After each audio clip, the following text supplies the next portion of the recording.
Hello and welcome you all to the last part of the last session of this course technical analysis for beginners. Part 2 को आगे continue करते हैं। और हमारी नज़र ना हमेशा गलत चीज़ पर होती है। जब हम अपनी क्वांटिटी को बढ़ाते हैं ना, तो हम ये तो देखते हैं कि 2000 अगर मैंने 200 से 2000 क्वांटिटी कर ली तो मुझे प्रॉफिट इतना मिलेगा, लेकिन हम कभी भी ये चीज़ का ध्यान नहीं देते कि हमारे को लॉस कितना होगा। हमारा माइंड इस तरीके से ट्रेंड ही नहीं है कि भाई उसको लॉस इतना बड़ा जो है वो देखने को मिले। अब यहाँ पर अगर 2000 क्वांटिटी पर आप सीधा शिफ्ट कर गए तो 1% की गिरावट जो है ना वो आपको बहुत बड़ा इम्पैक्ट जो है वो दे सकती है। तो इसलिए अपनी क्वांटिटी बढ़ाने से पहले अपने माइंड को ट्रेंड करें, ताकि वो अगर प्रॉफिट तो हमारा हो रहा है, क्योंकि नज़र हमारी हमेशा गलत साइड पर होती है। हमेशा हमारी नज़र होती है कि हमारे को इतना प्रॉफिट होगा, लेकिन उसका उस सिक्के का दूसरा पहलू भी देखना है कि हमारे को लॉस कितना हो सकता है। और हमारी नज़र कभी भी लॉस पर नहीं होती। तो पहले अपने माइंड को लॉस के हिसाब से ट्रेंड करें और फिर उसके बाद आप अपनी क्वांटिटी जो है वो बढ़ा सकते हैं। एक रूल ये और है आप लोगों के सामने, जो है टेक अ ट्रेडिंग ब्रेक। अब चाहे आप डेली ट्रेडिंग करते हैं, चाहे आप स्कैल्पर हैं, या फिर इंट्राडे करते हैं, या फिर आप हफ्ते में 2-3 ट्रेड ही क्यों ना लेते हो, आपको जब आप लगातार कॉन्टिन्यूसली ट्रेडिंग कर रहे हैं उसके बाद आपको थोड़े दिन का बीच में गैप लेना काफ़ी ज़्यादा ज़रूरी है। आपको रुकना बहुत ज़रूरी है। जैसे कि हम सब देखते हैं कि अगर हम एक ही काम को लगातार कुछ दिनों तक करते रहे तो हमारे को उस काम से बोरियत हो जाती है और फिर उस काम के अंदर हमारा मन नहीं लगता। तो इसीलिए अगर आप लोग ट्रेडिंग कर रहे हैं, अगर आप ट्रेडिंग में चाहे जैसा भी काम कर रहे हैं, लेकिन अगर आपको फ़ायदा हो रहा है तो भी आप थोड़े दिनों के लिए शांत हो जाएँ, थोड़े दिनों के लिए आराम करके बैठ जाएँ। नुकसान हो रहा है तो आप दोबारा से अपनी चीज़ों को जो है रोक कर, अपने आप को यहीं पर थाम कर उसको एनालाइज़ कर सकते हो, दोबारा देख सकते हो कि क्या करना चाहिए, कहाँ पर मेरी गलतियाँ रह गई। और अगर आप मुनाफ़े में चल रहे हो, अगर आप प्रॉफ़िटेबल हो, उसके बाद भी आपको थोड़ा टाइम वेट करना चाहिए, थोड़ा टाइम बीच में यहाँ से मार्केट से जो है ना थोड़ा रेस्ट ले लेना चाहिए। अगर आप मान लो आपको 6 महीने साल भर हो गए ट्रेड करते-करते, या आपको 3 महीने ही हो गए कि मैं लगातार ट्रेड करता जा रहा हूँ, 1 हफ़्ते का ब्रेक ले लो। एक भी सौदा मत डालो, मार्केट को देखो ही मत, घूमने चले जाओ, कहीं पे भी निकल जाओ। उस 1 हफ़्ते के अंदर ना मार्केट की तरफ आप देखो भी मत। वो जो ब्रेक आप लेंगे ना, वो आपको रैशनल सोचने में बहुत हेल्प करेगा। वो जो आपने पिछले 3 महीनों के अंदर गलतियाँ करी होंगी ना, उसको एनालाइज़ करने का, उसको दोबारा से रिविज़िट करने का आपको मौका मिलेगा। क्योंकि जब भी हम सौदे के अंदर होते हैं ना, हम रैशनली कभी नहीं सोच सकते। और अगर आप रैशनली सोचना चाहते हैं तो उसके लिए आपको वहाँ से बाहर आना बहुत ज़रूरी है। और इसके लिए आपको एक ट्रेडिंग ब्रेक जो है वो लेना चाहिए। अब दुनिया में जितने भी बड़े ट्रेडर्स पैदा हुए ना, वो इन सभी रूल्स को फॉलो करते हैं।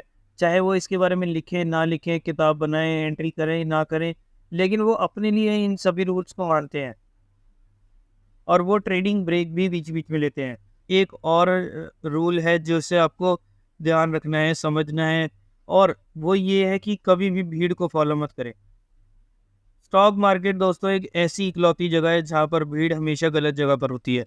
यहाँ पर मैं आपको अपने एक्सपीरियंस से बता सकता हूँ कि इस मार्केट के अंदर हमेशा भीड़ जब भी आपको नज़र आएगी ना, वो हमेशा गलत जगह पर होगी। ये कोई हलवाई की दुकान नहीं है कि जहाँ पर भीड़ ज़्यादा लगी है तो उसका खाना अच्छा ही होगा। ये स्टॉक मार्केट है गुरु। यहाँ पर आप देखेंगे कि जहाँ पर भीड़ इकट्ठा हो रही है, जहाँ पर रिटेलर का पार्टिसिपेशन ज़्यादा आ रहा है, वो यहाँ पर वो चीज़ अच्छी नहीं है। मार्केट बुलाती है लोगों को कि अब उसे बाहर निकलना है, तो वो सारा माल जो है ना दूसरे लोगों को चिपका के, ज़्यादा से ज़्यादा माल जो है वो दूसरे लोगों को चिपका कर जाना चाहती है। मार्केट आपको हमेशा बुलाएगी कि भाई देखो ये है अगला मल्टीबैगर, इसे लेके रख लो, फिर आपको पक्का जो है वो अच्छे रिटर्न्स मिल जाएँगे। और आप उसमें लेकर, जैसे काफ़ी सारे शेयर्स है, जस्ट फॉर एन एग्जांपल मैं बता देता हूँ आप लोगों को, जैसे येस बैंक हो गया, इसमें आप रिटेल का पार्टिसिपेशन देखना कितना ज़्यादा है। उसके अलावा वोडाफोन आइडिया देखना, कितना ज़्यादा रिटेलर जो है, कितने ज़्यादा इंडिविजुअल्स जो है इसमें पैसा जो है वो लगाकर फँसा कर बैठे हैं। क्राउड से अलग रहने का मतलब ये है कि आपको कुछ अलग तरीके से सोचना है। आपको सबकी सोच के साथ कॉमन तरीके से जो है वो बिहेव नहीं करना। ये स्टॉक मार्केट एक ऐसी जगह है, एक ऐसी शादी है, जहाँ पर जहाँ ढोल बज रहा होता ना, वहाँ पर कभी भी शादी नहीं होती। और जहाँ ढोल नहीं बज रहा होता, शादी हमेशा वहाँ पर होती है, शांत जगह पर होती है।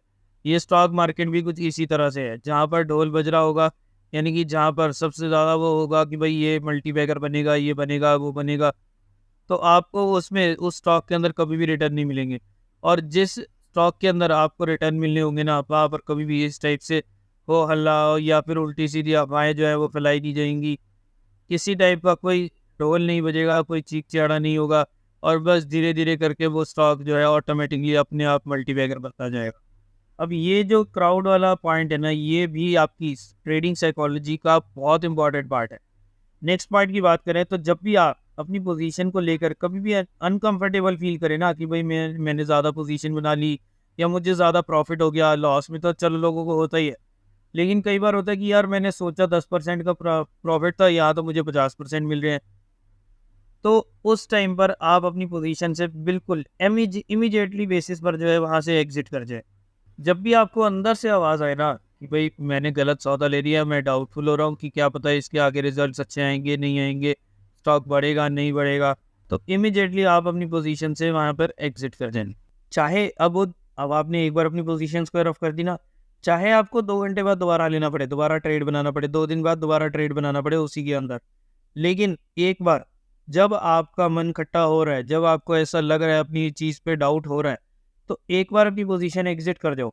अब इससे होगा क्या पता क्या, अगर आपने पोजीशन एग्जिट नहीं करी और मार्केट आप जैसा सोच रहे थे वैसा बिहेव कर गई, तो आपको बहुत भारी नुकसान हो सकता है। यहाँ पे क्या होगा, अगर आपने अपनी पोजीशन एक बार एग्जिट कर दी, एक तो रैशनल माइंड के साथ आप सोचोगे, ऊपर से क्या होगा कि आपको अब टाइम मिल गया है। अगर दोबारा वो पोजीशन आप बाहर बैठ के देख रहे हो ना, जब तक आप अंदर बैठे हो ट्रेड के, तब तक आपको इमोशनल फैक्टर जो है वो भी आपके साथ रहेगा। अब आप ट्रेड से बाहर आ गए हो, अब होगा क्या, 100 की चीज़ 102 पे लेनी पड़ेगी, 101 पे दोबारा लेनी पड़ेगी।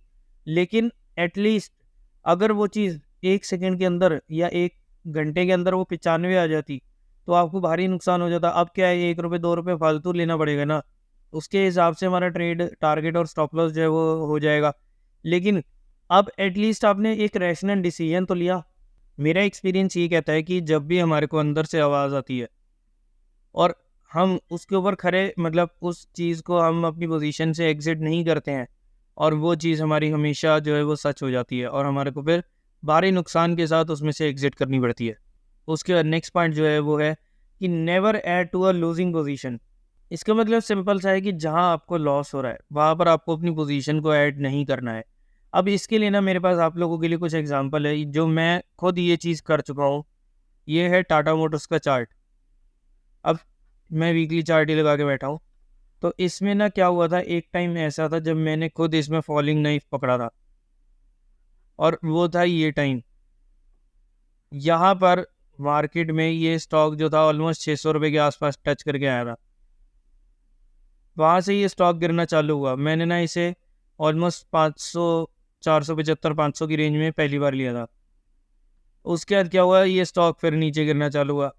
मैंने अगली एंट्री कर ली 400 रुपये पे, और गिरा 300 पे ऐड कर लिया, और गिरा 200 पे ऐड कर लिया। और आप ये देखो कि फॉलिंग नाइफ ऐसा पकड़ा कि स्टॉक गिरते गिरते यहाँ पर ये क्रैश में, हालांकि मैं यहाँ से एग्जिट कर गया था बाद में, इसको सारा कुछ मैंने जो है ऑलमोस्ट 100 रुपये के आसपास काट दिया था, लेकिन उसके बाद भी आप देखो कि स्टॉक की वैल्यू कहाँ तक पहुँच गई, 63 रुपीज़ 50 पैसे तक। 23 मार्च 2020 को इसने लो लगाया था यहाँ तक का। ये तो बाद की बात है कि बाद में ऊपर चला गया और वो सब चीज़ें रिकवर होगी, लेकिन हमें क्या पता, हम अगर यहाँ पर बैठे हैं और यहाँ पर मैंने पकड़ लिया, मुझे पता लग रहा है कि मैं यहाँ पर गलती कर चुका हूँ। अब इसके लिए 2 तरीके हो सकते हैं, या तो मैं इसमें और पैसा डाल के और वेट कर लूँ, ठीक है, या फिर जो मिल रहा है उसमें से, जो मान लो अगर मैंने 20,000 या 50,000 लगाए हैं, उसकी इस टाइम वैल्यू जो है केवल 8,000 7,000 रुपये रह गई है। मैंने क्या करा, उस टाइम जो मिल रहा था ना, मैंने कहा इसको और थोड़ा थोड़ा 1-2 और शेयर से इसको ऐसे ही एक्यूमुलेट करके 15-20 हज़ार और हो जाएंगे, फिर मैं एक नया ट्रेड ले लूँगा। तो वहाँ पर मैंने अपनी पोजीशन को इस टाइप से एग्जिट किया था। अब इसी चीज़ को अगर हम ऐसे देख लें कि अगर हमने आइडिया का शेयर देखा, अब इसका मैं एक और एग्जांपल बताता हूँ कि DHFL करके एक कंपनी थी। अब शायद पता नहीं उसका चार्ट दिखाएगा कि नहीं, DHFL का नहीं दिखा रहा। उसमें क्या हुआ था, उसमें भी मेरे भाई ने ये काम किया था, और 400-500 रुपये के 400 रुपये से उसने ये स्टॉक को परचेज़ करना चालू किया था जब वो गिर रहा था, और धीरे धीरे करके उसने एवरेजिंग करते करते उसकी एवरेज आ गई थी ऑलमोस्ट 70 रुपये के अराउंड, और स्टॉक की क्वांटिटी उसकी ज़्यादा हो गई थी, और बाद में धीरे धीरे करके वो कंपनी जो है वो डीलिस्ट हो गई, और उसके जितना भी उसने 15-20 हज़ार रुपये लगा रखा था ना, वो सारी की सारी वैल्यू जो है वो ज़ीरो होगी। अब ऐसे ही एक ये चीज़ है, जैसे मैंने अभी आपको वो दिखाया ना टाटा मोटर्स का, फॉलिंग नाइफ पकड़ने का अगर इतना ही शौक है ना, तो इसको देख लो। इसके बाद आप कभी भी फॉलिंग नाइफ नहीं पकड़ोगे। यहाँ पे देखो, इस स्टॉक की वैल्यू थी कितनी, 123 रुपये के अराउंड। स्टॉक गिरा और गिरा और गिरा। यहाँ पे थोड़ा सा संभलने की कोशिश करी, दिखाया कि हाँ अभी मैं ऊपर जा रहा हूँ, लेकिन अभी भी आज भी एक बार इसकी रेट देखो। उस टाइम इसका रेट था 30 मार्च 2020 को 3 रुपये का। मतलब अगर किसी ने 123 रुपये या मान लो 100 रुपये में भी चीज़ लेनी, ऐड करनी चालू करी, भाई कितना कर लोगे तुम ऐड? हर 10 रुपये की गिरावट पे, 10% की गिरावट पर ऐसे ही भी करोगे। चलो और गिर गया, 20% की गिरावट पे करोगे, भाई कहाँ तक करोगे तुम? अब ये देख लो तुम्हारी वैल्यू क्या रहेगी। और अभी भी ये नहीं पता कि ये दोबारा 3 रुपये का लेवल टच कर सकता है कि नहीं कर सकता, या ऊपर जाएगा कि नहीं जाएगा। तो कभी भी फॉलिंग नाइफ को नहीं पकड़ना, कभी भी गिरते हुए शेयर के अंदर एवरेज नहीं करनी, क्योंकि तुम्हें नहीं पता कि वो कहाँ तक गिर सकता है। 100% डाउन होती हैं आजकल चीज़ें। सिंटेक्स इंडस्ट्रीज़ करके था, वो डीलिस्ट हो गई है, जिसमें मेरा खुद का कुछ एक्सपीरियंस है, मेरे किसी रिलेटिव का, मेरे जानकारों का जो एक्सपीरियंस है वो रहा है। एक इलेक्ट्रो स्टील करके था, वो डीलिस्ट हो गया। DHFL बहुत बड़ा एग्जांपल, जिसमें मेरे भाई ने, रियल भाई ने उसमें यहाँ पर नुकसान खाया था, वो डीलिस्ट हो गया। ऐसे करके काफ़ी सारी कंपनीज थी, एक शिल्पी केबल करके आती थी, वो डीलिस्ट हो गया। तो ऐसे काफ़ी सारे पंगे हमने भी लिए हैं, और इन चीज़ों का पता लग गया हमारे को भी टाइम के हिसाब से, कि भाई कभी भी गिरते हुए शेयर में काम मत करो। गिर रहा है, स्टॉप लॉस लो और बाहर निकल जाओ, भगा दो उस स्टॉक को। जब दोबारा हमारे लेवल्स पर आएगा, दोबारा हमारे चार्ट पर इंडिकेट करेगा कि लेने लायक है, तब लेंगे, नहीं तो एक बार को गेट आउट कर दो। अगर आप उस स्टॉक को उस टाइम पर गेट आउट नहीं कर पाए ना, तो वो आपको गेट आउट करने लायक छोड़ेगा भी नहीं। बल्कि इसका ना हमारे को हमेशा उल्टा करना चाहिए, कि अगर मैंने कोई एवरेज बना रखी है, वो 100 रुपये की चीज़ ली है, वो 1 से 20 की होगी, तो वहाँ पर 120 पर हमें और ऐड करना चाहिए।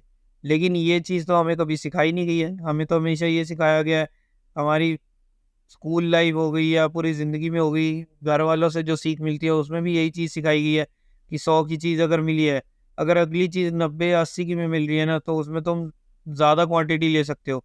ज़्यादा क्वांटिटी ले सकते हो, यानी कि हम उसमें वहाँ पर एवरेज डाउन कर सकते हैं। लेकिन स्टॉक मार्केट में हमारे को एवरेज डाउन करना यानी कि सुसाइड के बराबर है।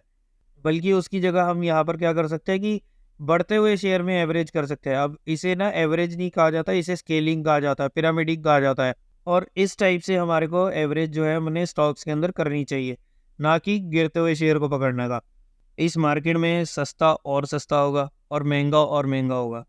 जो लोग सस्ता छोड़कर ले लेते हैं, मार्केट उन्हें दिखा देती है कि सस्ता किसे कहते हैं, और जो लोग महंगा समझकर छोड़ देते हैं, मार्केट उन्हें भी दिखा देती है किसी न किसी दिन, कि बेटा ये महंगा नहीं था, महंगा तो अब देख तू।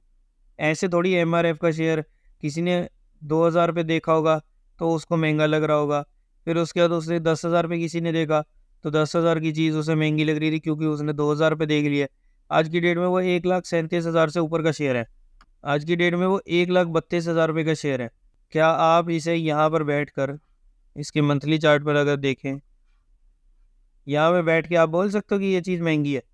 1000 रुपये की चीज़ 5000 की होगी, महंगी है? लो, वो बताएगी तुम्हें क्या महंगा है, क्या महंगा नहीं है। इसलिए आपको मार्केट की साइकोलॉजी समझनी है। अपना दिमाग नहीं घुसाना है बीच में। हमेशा चलते हुए घोड़े पर दाँव खेलना, ना कि गिरे हुए मरे हुए घोड़े पर। और जो स्केलिंग कर रहे हो, जो पिरामिडिंग कर रहे हो, जो चलते हुए स्टॉक के अंदर, जो स्टॉक ऊपर बढ़ता जा रहा है उसके अंदर एवरेज कर रहे हो ना, तो उसमें यानी कि आप एक भागते हुए, दौड़ते हुए घोड़े के अंदर दाँव खेल रहे हो। अब अगर आप लोग ये कोर्स देख रहे हो, तो मेरा मोटो ये है कि आपके दिमाग में कुछ घुसना चाहिए। देखो, कचरा तो यूट्यूब में बथेरा भरा पड़ा है, इंस्टाग्राम पे तो कुछ ज़्यादा ही हो गया है इस टाइम। लेकिन अगर आप ये वीडियोस को सुन रहे हो, इस पूरी सीरीज़ को आपने सुना है, तो आप ना एक समझदार इंसान बनकर इस सीरीज़ के बाद आप यहाँ से बाहर निकलो। आपको पता होना चाहिए कि आपने कौन-सी दिशा में कैसा और कैसे फूँक-फूँक कर कदम रखना है। ये भी नहीं है कि आपने समझ लिया, मतलब आपने युद्ध की तैयारी कर ली और सीधे जाके युद्ध में बच गए। ऐसा नहीं होता। पहले आपको उसके औज़ार चलाने आने चाहिए, अस्त्र-शस्त्र चलाने आने चाहिए। उसके बाद प्रैक्टिस टेस्ट होता है। प्रैक्टिस टेस्ट यानी कि उसमें एक छोटा युद्ध दिखाया जाएगा।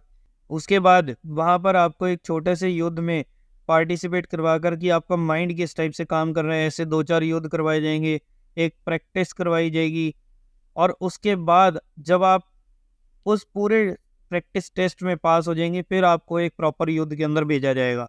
तो ऐसा नहीं है कि 4 वीडियोस देखी, 2 इंस्टाग्राम पर रील देखी, लोगों का पैसा देखा, जो ये लगा के आजकल इंस्टाग्राम वाले बैठे होते हैं अपनी स्क्रीन के पास हैं, और बस उसके बाद आपने यहाँ पर ट्रेड करना चालू कर दिया। ऐसा नहीं होता।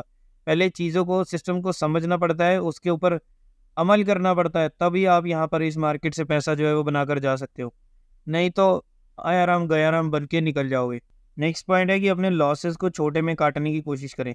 पूरे प्रोग्राम में मेरा फोकस यहीं पे रहता है कि अपना स्टॉप लॉस लगा के चलो, स्टॉप लॉस होना चाहिए, स्टॉप लॉस होना चाहिए, ताकि आप कम से कम नुकसान के अंदर, देखो कुछ तो होना ही है, रिस्क तो ले ही रहे हैं ना, तो कम से कम नुकसान के अंदर हम यहाँ पर अपनी पोजीशन से बाहर निकल जाएं।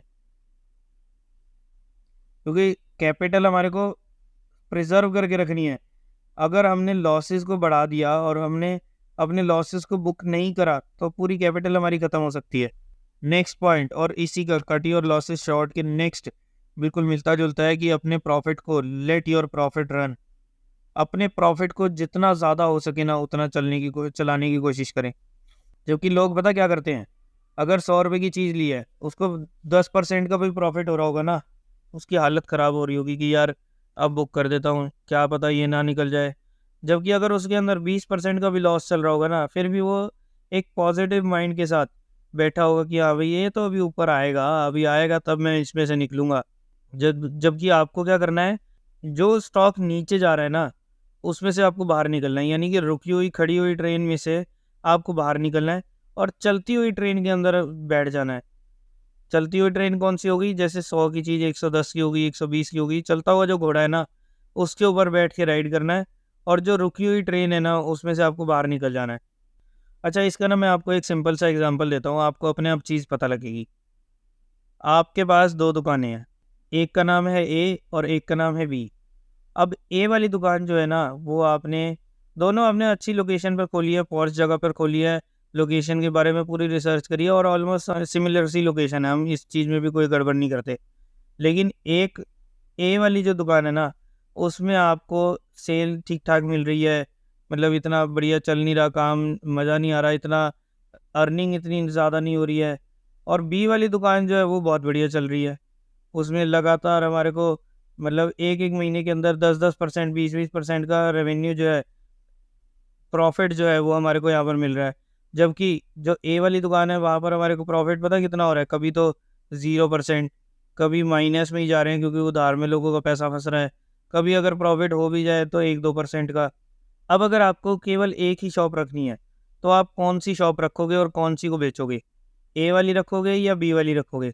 अब आपका जवाब, मुझे पता है 100% लोगों का जवाब यही होगा कि हम ए वाली क्यों रखेंगे भाई, ए वाली में तो पैसा ही नहीं मिल रहा, हम बी वाली अपनी दुकान रखेंगे ना जहाँ से हमारे को ज़्यादा पैसा मिल रहा है। तो जब आप यहाँ पर बिजनेस में अपने इस टाइप से काम कर रहे हो तो स्टॉक मार्केट में इस टाइप से क्यों नहीं करते?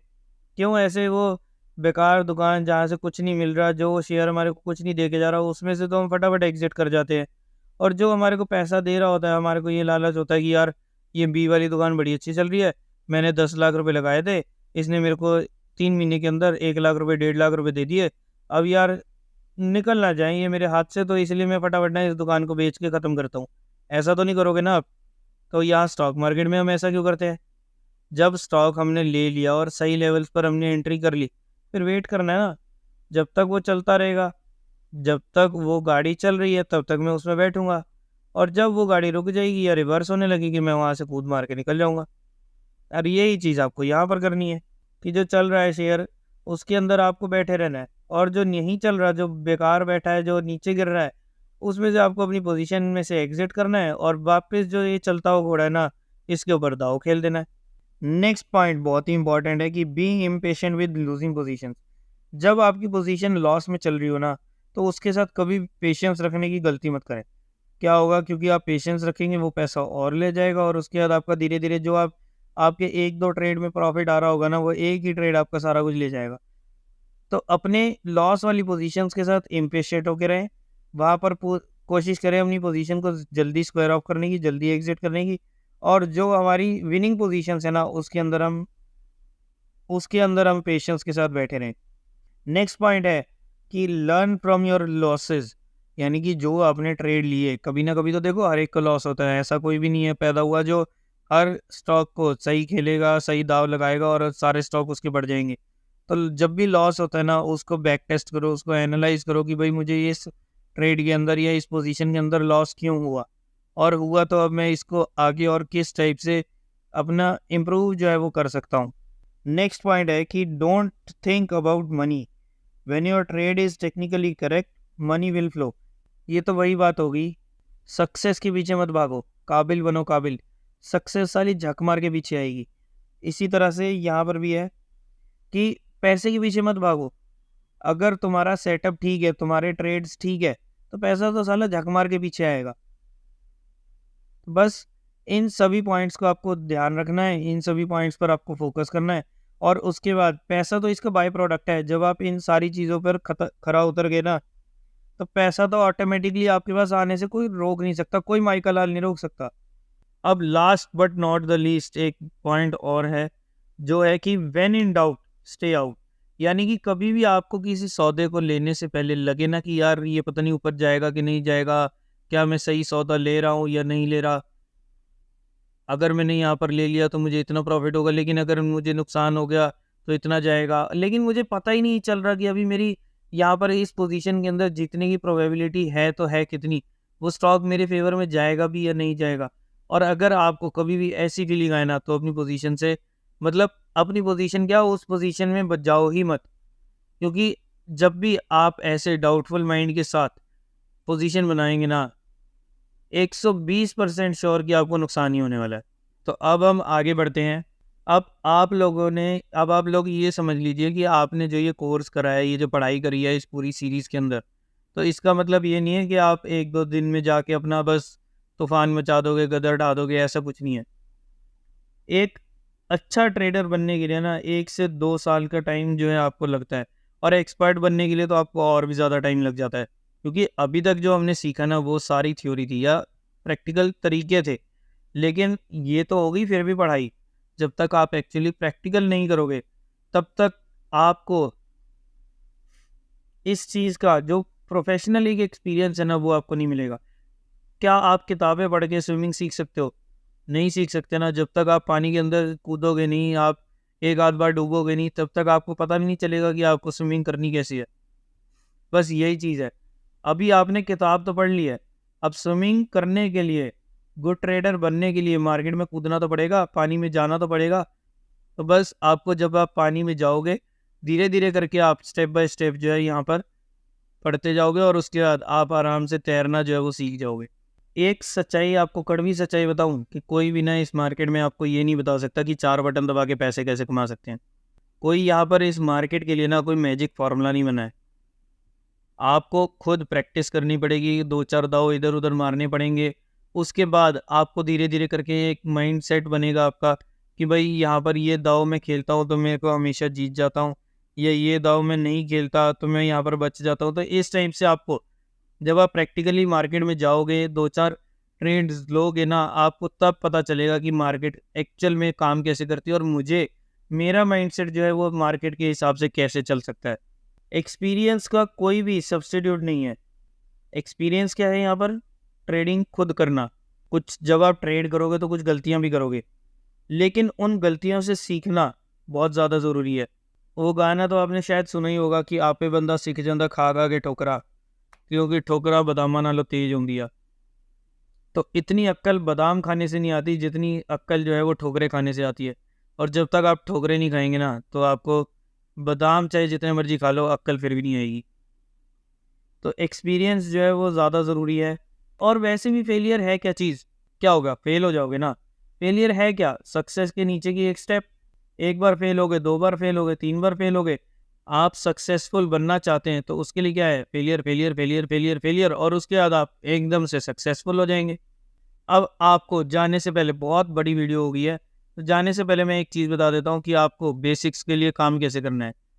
डेली आपको 1 से 2 घंटे चार्ट्स रीड करने हैं, कैंडल स्टिक्स और वॉल्यूम को एनालाइज करना है, सपोर्ट और रेजिस्टेंस लेवल को चेक करना है, चार्ट पैटर्न्स को आइडेंटिफाई करना है। ट्रेंड्स को और ट्रेडिंग रेंजेस को आइडेंटिफाई करना है। वेरियस टाइम फ्रेम्स पर जाकर आपको ये काम करना है और मार्केट को स्टडी करना है, और खासकर अलग अलग सेक्टर्स को, अलग अलग इंडाइसेस को भी आपको ट्रैक जो है वो करना है। उसके बारे में भी आपको, उसकी भी चार्ट रीडिंग आपको करनी है। और साथ ही साथ आपको interaction between various equity markets, bond markets, currencies और कमोडिटीज़ के बीच में भी करना है। छोटे अमाउंट से स्टार्ट करना है, इफेक्टिवली ट्रेड करना है और मार्केट के साथ कॉशियस होकर काम करना है। अपने कंसंट्रेट करना है अभी पैसे के ऊपर नहीं। पहले 3 महीने, 4 महीने, 6 महीने तो ना, सिर्फ अपने सेटअप के ऊपर कंसंट्रेट करना है। पैसा बाद में आ जाएगा, मैंने जैसे आपको बताया कि वो उसका बाय प्रोडक्ट है। एक बार आप अपना सेटअप तैयार कर लेंगे ना, तो उसके बाद बाय प्रोडक्ट्स यानी कि पैसा जो है वो ऑटोमेटिकली आ जाएगा। और एक कमिटमेंट बनानी है, ये नहीं कि आपने 2-4 ट्रेड सही कर लिए, 2-4 दाव आपके सही बैठ गए तो आप एक्साइटेड हो जाओ और अपनी पोजीशंस को बढ़ा लो। ऐसा बिल्कुल नहीं करना। पहले आपको कंट्रोल में मार्केट को काम करना है। 15, 20, 50 ट्रेड्स आपको उसके अकॉर्डिंग, सेटअप के अकॉर्डिंग जो भी आप बनाएंगे उसके अकॉर्डिंग आपको करना है, और देखना है, उसको एनालाइज करना है कि आपने जो ट्रेड्स लिए उसमें कितने प्रॉफिटेबल हुए और कितने लॉस मेकिंग हुए। अपने जो भी आपने गलतियां करी है ना, उनको नोट डाउन करो और उसके ऊपर इम्प्रूव करने की कोशिश करो। लेकिन ऐसा नहीं है, उसके बारे में स्टडी करो इम्प्रूव कैसे कर सकते हैं, लेकिन ये नहीं है कि एकदम से अभी से इम्प्रूवमेंट करनी चालू कर दी। अभी से आपको कोई डिसीजन इम्पोज नहीं करना, बस आपको जो आपकी गलतियां थी ना, उसको रिवाइज करना, उसको रीग्रुप करना है, और उसके बाद दोबारा आपको नेक्स्ट ट्रेड जो है वो अगले अगले ट्रेड में उस चीज़ को एग्जीक्यूट करना है। और जब आप 3 महीने के लिए काम कर लेंगे, 3 महीने ट्रेड लेंगे, तो उसके बाद 1 हफ्ते के लिए कोई ट्रेड मत लें। अपनी परफॉर्मेंस को सिर्फ रिव्यू करना, जो आपने 3 महीने में ट्रेड लिया उसको रिव्यू करें। और उसके बाद कोई गैप रह गया हो नॉलेज के अंदर, या कोई चीज़ समझ नहीं आई, तो फिर आप उस चीज़ को, उस गैप को जो है वो फिल कर सकते हैं और दोबारा से अगले 3 महीने के लिए तैयार हो जाए। अब जाने से पहले एक एडवाइस देना चाहता हूँ कि हमेशा ना ट्रेंड को फॉलो करें और रेडी रहें अपने व्यू को चेंज करने के लिए, अपने पॉइंट ऑफ व्यू को चेंज करने के लिए, अगर आप गलत प्रूव हो जाए। अदरवाइज आप अगले नेक्स्ट लॉन्ग टर्म इन्वेस्टर जो है वो बन जाएंगे।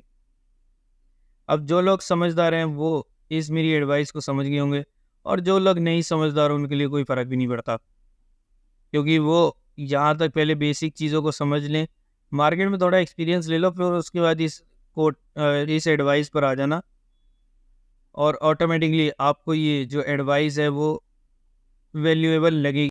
तो चलिए दोस्तों, आज की वीडियो में और इस सीरीज़ के अंदर इतना ही। नेक्स्ट सीरीज़ कौन सी होनी चाहिए, नेक्स्ट कौन सा आपको कोर्स चाहिए, उसके बारे में हम नीचे कमेंट सेक्शन में हमें बता सकते हैं कि कौन से कोर्स के बारे में आप जानकारी जानना चाहते हैं। अगर आपको आज की वीडियो, ये सीरीज़ पसंद आई तो इसे लाइक करना और इस पूरे चैनल को सब्सक्राइब करना बिल्कुल ना भूलें। अब इस प्लेलिस्ट को, मैं इस वीडियो की बात नहीं कर रहा, पूरी की पूरी प्लेलिस्ट को अगर आप लोगों को समझ आई और कोई स्टॉक मार्केट में बिल्कुल बिगिनर है या बिल्कुल करने की सोच रहा है, वैसे तो हर बंदे को करनी चाहिए स्टॉक मार्केट, लेकिन कोई बात नहीं, जो सीखना चाहता है, जो सीख रहा है या सीखना चाहता है, उसके साथ आप इस प्लेलिस्ट को शेयर कर सकते हैं, ताकि वो भी कुछ इंपॉर्टेंट चीज़ों का, जो प्रोफेशनल ट्रेडर फॉलो करते हैं उसके बारे में थोड़ी सी एक प्रोफेशनल नॉलेज ले ले और उसके अकॉर्डिंग अपने प्लान्स को एग्जीक्यूट करे, ताकि ज़्यादा से ज़्यादा रिटर्न्स जो है वो यहाँ पर अर्न करके जा सकते हैं। खैर, इसी के साथ आज की वीडियो में इतना ही। अगर आप लोगों ने अभी तक अपना फ्री डीमैट अकाउंट ओपन नहीं करा तो जल्दी से नीचे डिस्क्रिप्शन में जाएं और अपना फ्री डीमैट अकाउंट आज ही ओपन करें, और 100 रुपीज़ के वेलकम बोनस के लिए भी आप एलिजिबल हो जाएंगे। और साथ ही साथ एक इम्पॉर्टेंट अनाउंसमेंट और करना चाहता हूँ कि अगर आप लोग म्यूचुअल फंड्स में इन्वेस्टमेंट करवाना चाहते हैं, या फिर किसी भी टाइप के हेल्थ इंश्योरेंस, टर्म इंश्योरेंस, या किसी भी टाइप के कोई इंश्योरेंस प्रोडक्ट लेना चाहते हैं, फिर वो चाहे गाड़ी स्कूटी की इंश्योरेंस थर्ड पार्टी वगैरह ही क्यों ना हो, तो उसके लिए आप हमारे साथ कांटेक्ट कर सकते हैं। हमें इंस्टाग्राम पर डीएम कर सकते हैं, या फिर आप हमें टेलीग्राम पर भी अपनी डिटेल्स जो है वो शेयर कर सकते हैं, क्योंकि ये सारी सर्विसेज, म्यूचुअल फंड डिस्ट्रीब्यूटर भी है हमारी टीम, और इंश्योरेंस वगैरह के काम भी ये सारे कुछ हमारी टीम जो है वो प्रोवाइड करती है। तो अगर आप लोग one stop wealth solution, financial solution चाहते हैं, तो आप लोग हमारे साथ कांटेक्ट कर सकते हैं। बाकी जैसे ही आप अकाउंट क्रिएट करेंगे, चाहे वो म्यूचुअल फंड्स वगैरह के लिए हो या फिर सारी चीज़ों के लिए, तो उसके बाद आपको हमारी टीम की डिटेल्स जो है वो यहाँ पर मिल जाएंगी। बट स्टार्टिंग में अगर आप लोग हमारे साथ जुड़ना चाहते हैं तो उसके लिए आपको या तो टेलीग्राम पर मैसेज करना होगा, या फिर आप लोग हमें इंस्टाग्राम पर भी DM कर सकते हैं। चलिए दोस्तों, आज की वीडियो को हम यहीं तक रखते हैं, मिलते हैं नेक्स्ट वीडियो में, तब तक के लिए बाय बाय।